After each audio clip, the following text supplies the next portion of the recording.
अब तुम क्या करोगी? मतलब कुछ ही दिनों में हॉस्टल खत्म होने वाला है। कहाँ जाओगी, कहाँ रहोगी?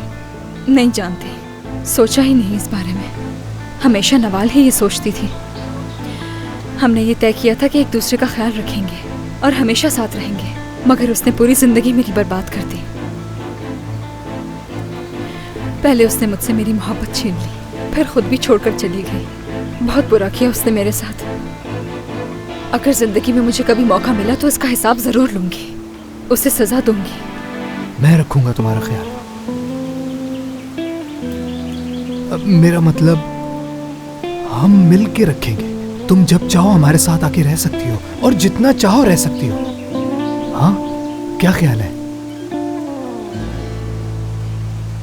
चलो नाश्ता करते हैं। इतना शानदार खाना बनाया है हम दोनों ने और उसके सामने तुम ये पिज्जा खा रही हो। क्या हो गया है तुमको? मैं मछली बिल्कुल नहीं खाती, ये बताया तो था।